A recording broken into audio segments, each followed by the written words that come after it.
My sister chose Grandpa to walk her down the aisle, and we told our parents they're just guests after years of neglect and favoritism. I'm 35 years old with two siblings. My sister is 29 and my brother's 23. Our parents are extremely religious and conservative. Growing up, our parents cared very much about their image in society. They always wanted a son and were extremely disappointed when my sister and I were born. Being their first child, when they found out that I was a girl before I was born, they contemplated not having me. But because they are religious, they decided to go through with the pregnancy. My grandmother has told me that when I was just 2 years old, my mother sent me away to stay with her because she was depressed having me around. Growing up with my grandparents was amazing. My grandpa patiently taught me how to ride a bike. I still remember the thrill of pedaling on my own for the first time. Those bike riding days created a strong bond between us that lasted a long time. My grandma taught me all about gardening. I learned how to take care of plants, see flowers bloom, and enjoy having a little piece of nature. The skills she shared during those gardening days still help me today. Throughout all of this, my parents never once came to visit me until I turned 7 years old, and people started questioning them about why I wasn't staying with them. They dragged me back from my grandparents to stay with them, despite my protests.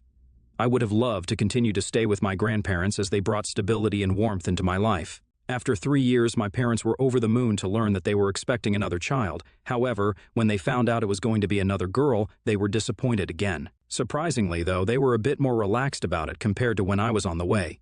Thankfully, my sister didn't have to go through what I did, and she stayed with our parents growing up.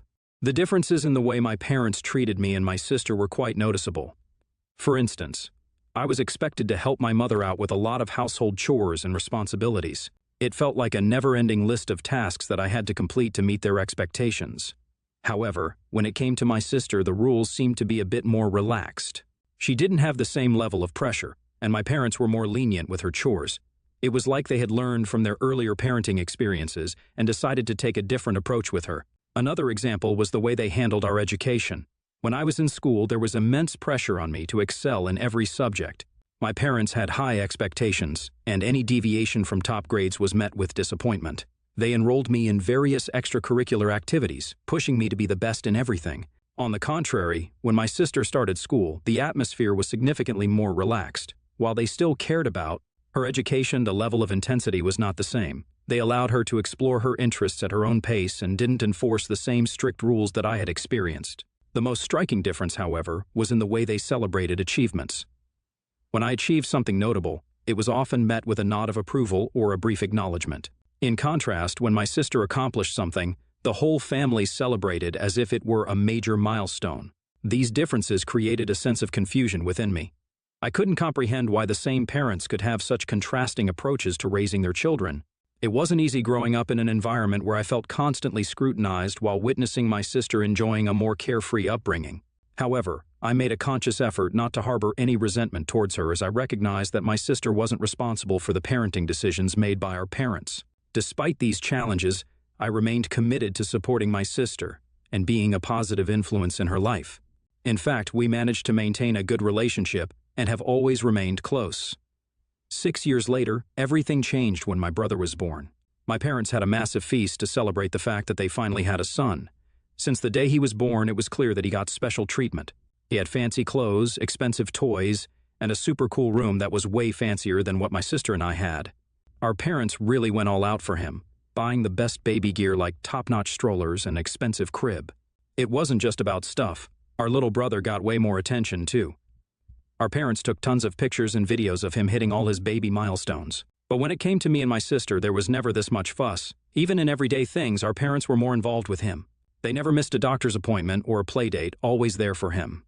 For me and my sister, our grandparents played a bigger role in our lives. After my brother was born, this unequal treatment didn't just stop with babyhood. It continued as my brother grew up, shaping the way our family worked and causing some challenges along the way. My brother was exempt from many household chores that my sister and I were expected to handle. Our parents often made allowances for him, excusing him from responsibilities that were an integral part of our daily routine. Birthdays and special occasions became grand celebrations for him, complete with elaborate parties and expensive presents. As you can imagine, this made me and my sister feel left out all the time. To be fair, I had gotten used to their treatment pretty much by this time, but this was the first time that my sister was experiencing what I had been through as a child. We started to spend a lot of our time on vacations at our grandparents' place. As we spent countless afternoons playing in their backyard or sitting by the fireplace listening to their stories, our grandparents became our confidants. We shared all our fears, dreams, and challenges we faced at home. My grandmother would always assure us that we were not alone. When I was a teenager, I was labeled as a rebel child by my parents because I openly had different political beliefs from my family. When I tried to explain my points of view, my mom would usually cry and tell me that I was stressing her out. If I ever expressed sadness or anger in front of her, my mom would get angry and tell me that she couldn't stand to be around me when I was like that, and would then ignore me for the next few hours. As my sister got older, she began to become more of an individual and also developed some mental health issues. For years, my mom refused to get her treatment because, according to my mom, she didn't really need it. Yet, when my sister had panic attacks or anxiety, my mother would tell my sister that she was burdening her. There was this one night when things got really bad at home. My parents were going on and on about how my sister and I were such a disappointment and that we should have never been born. It felt like we were drowning in their harsh words and we couldn't take it anymore. Feeling lost and hurt, my sister and I decided to leave home. We packed our bags and headed straight to our grandparents' house. Our parents found out we were at our grandparents' and showed up, demanding us to come back home. My grandmother scolded them for treating us this way, and my dad replied that he provided us with food and a roof to live under, so what more could we want from him? Hearing this, our grandpa, who's usually very calm and composed, got really angry and raised his voice for the first time.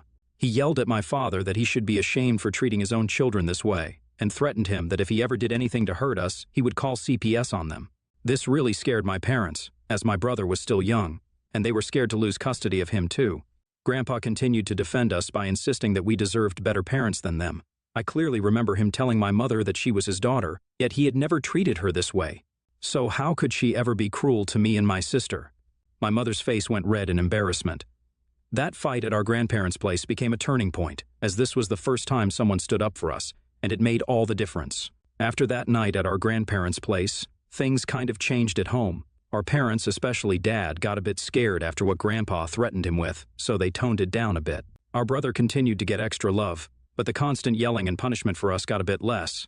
When I turned, I really wanted to go to college, but my parents were super against it, so we had this massive fight. My mom went on about how, as a girl, I should just focus on getting married and having kids. She said guys wouldn't be into a woman with too much education. My dad joined in, making fun of what I would even do with more education. It was a real mess to hear my own parents discourage me from being independent based on my gender. Despite their protests, I went to a 4-year university right away. I had a scholarship due to getting selected for their honors program, which meant that my parents didn't have to pay anything for me. My parents got really angry at me for defying them, but I didn't care. I started to work part-time during college and save money. During this time, living alone in college was a game changer, teaching me the ropes of adulting and giving me a taste of the real world. Balancing books, a part-time job, and my personal life wasn't always a walk in the park, but it sure made me stronger and more self-reliant. Throughout all this, my parents rarely called to check up on me. Eventually, I graduated and got myself a full-time job. I had saved up enough money from my part-time job so I could move into a flat with roommates. My conversations with my parents became less and less, almost to the point of non-existence. It wasn't just me pulling away. They seemed content with the distance, too. The occasional birthdays and holidays went by without much more than a generic greeting. There were times when life hit me hard, job struggles, relationship woes, and my instinct was to reach out to family. But each time I hesitated because I knew they would not care. The idea of going back to that emotional roller coaster with my parents was daunting. Soon it became a conscious choice not to involve them in my life whatsoever. The only person in my family I remained in constant contact with was my sister. When it was her time to go to university, my parents threatened to kick her out if she pursued higher education under their roof. So I offered to take her in. I had to make sure she had the chance to follow her dreams without our parents holding her back. My sister moved in with me and started attending a local community college. I worked tirelessly to provide for both of us. It wasn't always easy, but I was determined to support her education and help her achieve her goals. During this time, our bond grew stronger, and I found solace in knowing that, despite the struggles with our parents, I could create a supportive and encouraging environment for my sister to thrive. When our brother grew up, he didn't face the same struggles as my sister and me. My parents were proud to send him to college. They had even saved up enough money to set up a college fund for him, ensuring he had the financial support needed to pursue higher education. Our brother clearly had opportunities and privileges that we never had, and I couldn't help but feel a mix of emotions, happiness for him, and a tinge of sadness for the stark contrast in how we were treated. Nonetheless, my sister and I continued to support each other, determined to overcome the challenges we had faced growing up. Throughout all the ups and downs, our grandparents remained a constant source of support for me and my sister. Over all these years, they stayed in touch with us, visiting us whenever they could. A few years ago, our beloved grandmother passed away, and my sister and I rushed home to be there for our grandfather. This reunion marked the first time I saw our parents after such a long time. They acknowledged my presence with a simple nod. Seeing their lack of warmth, I wanted to burst into tears as I was already feeling vulnerable at that moment. But I didn't want my mother to scold me for making a scene. I remember after our grandmother's death, my sister and I spent more and more time with our grandfather. Despite our hectic schedules, we made a conscious effort to be there for him. We would visit him regularly, often sharing meals together or simply sitting on the porch, engrossed in conversations that ranged from childhood tales to more recent happenings. On weekends, we'd dedicate entire afternoons to helping him with household chores or accompanying him to the local park. During one of our shared meals, my grandfather expressed his pride in me for taking care of my youngest sister. His words caught me off guard, and I was genuinely surprised by his acknowledgement. He went on to say that having a granddaughter like me made him proud, and he believed I had the potential to change the world someday. Although I understood they were just words, an overwhelming wave of emotions hit me, and tears welled up in my eyes. It had been ages since someone had genuinely appreciated me. Grandpa, with a gentle pat on my head, assured me that my sister was fortunate to have an older sibling like me. The pride shining in his eyes is an image etched in my memory forever. Our brother, who's been the recipient of our parents' preferential treatment, has always maintained his distance, perhaps fearing that our parents would cut him off as they did to us. Over the last several years or so, my sister and I occasionally talk to him or catch wind from relatives or cousins about the numerous things that our parents have done for him while ignoring our existence. For instance, they've shelled out money for several used cars for my brother over the years. They paid for the deposit on a house so my brother could move out and live on his own. Last year, they paid for my brother to go to New York City with his girlfriend so he could relax since, according to our parents, he's working too hard. Recently, my sister, who had been dating her college sweetheart, Robert, 29, got engaged. The news filled me with immense joy, and I couldn't be happier for her. She and Robert make a wonderful couple, and the love they share is evident in every smile and glance they exchange. The proposal was nothing short of magical, and my sister was on cloud nine, showcasing the beautiful ring that adorned her finger to anyone who would spare a moment to share in her happiness. She had put up pictures of her proposal on social media, which is how our relatives found out and called to congratulate her. The news must have eventually traveled to our parents. Our phones started buzzing like crazy with calls and texts from our parents. It was honestly surprising because, up until now, they hadn't shown much interest in what was going on in our lives. It made us wonder why they were suddenly so eager to be part of our happiness when they had kept their distance for so long.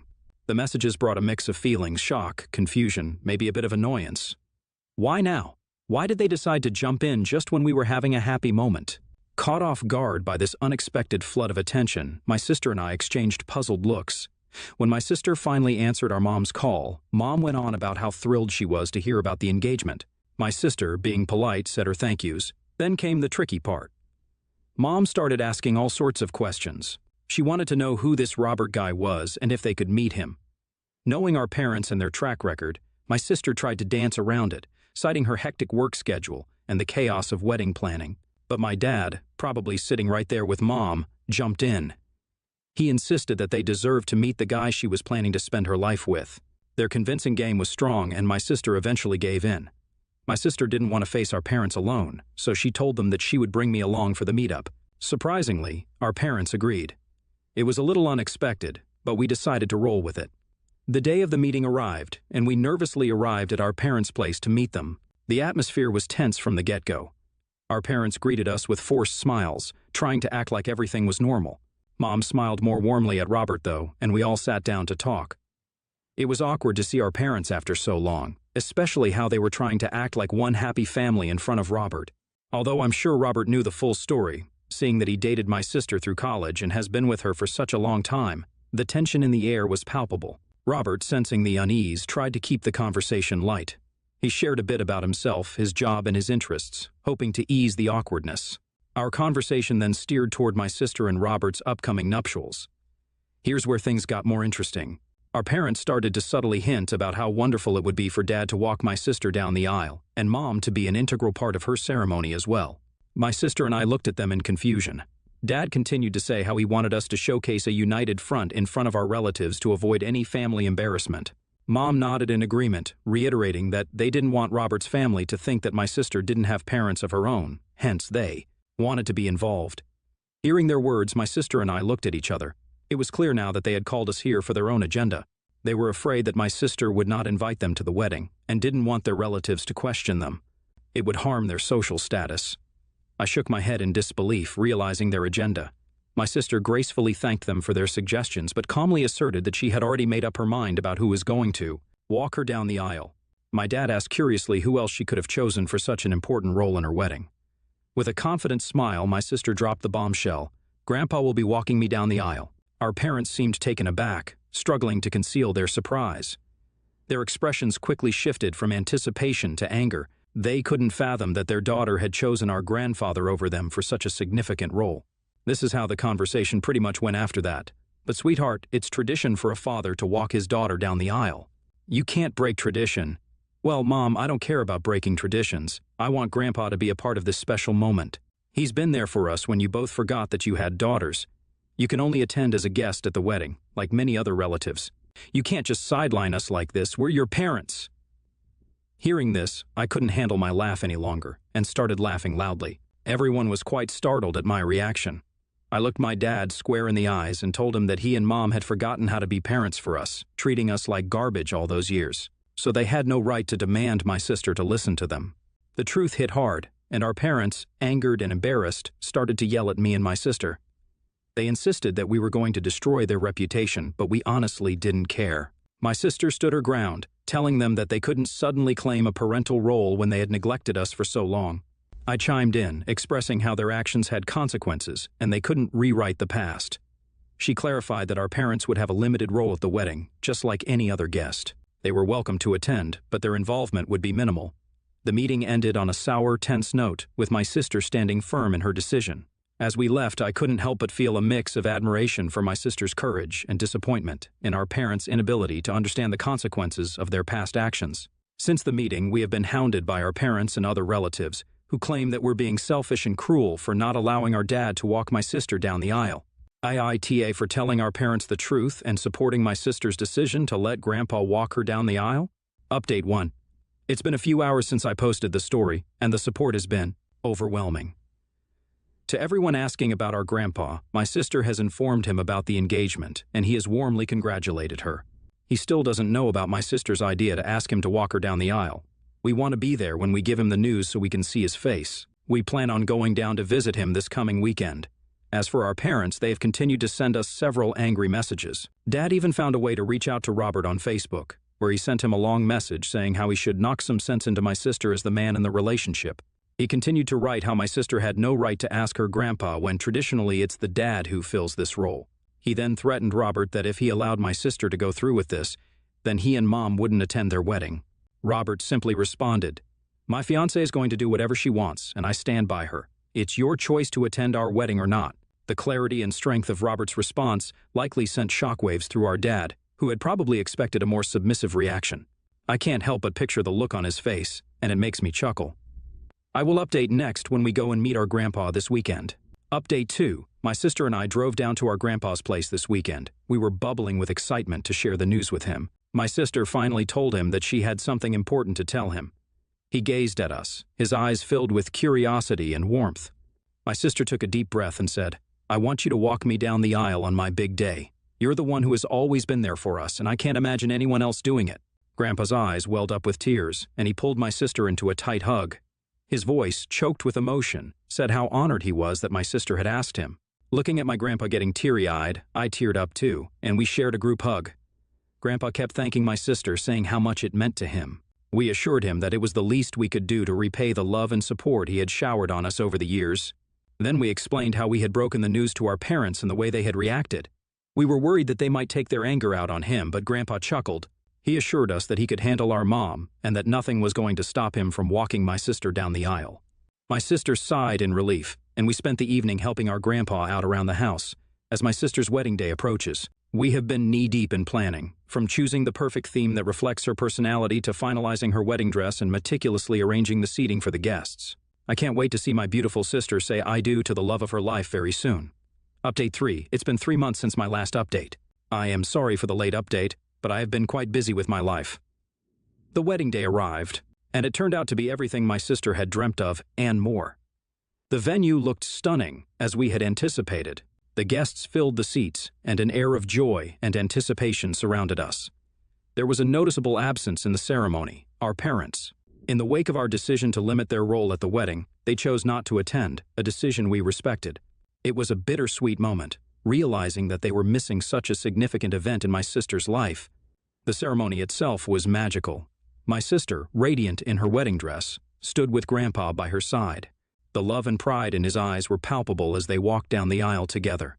The decision to have Grandpa play this pivotal role had been the right one, and the joy it brought to my sister was evident. The atmosphere was filled with warmth, laughter, and the shared happiness of everyone present. My sister and Robert exchanged vows, promising a lifetime of love and companionship. The celebration continued into the night with dancing, laughter, and heartfelt toasts. Life has been going smoothly for us since the wedding. My sister and I have made the conscious decision to block our parents so they can't reach out to us anymore with their negativity and drama. We still continue to regularly visit our grandpa whenever we can. The journey hasn't been easy, but as we move forward, the focus remains on building a life filled with positivity and surrounded by those who genuinely care. Hopefully, this is my last update.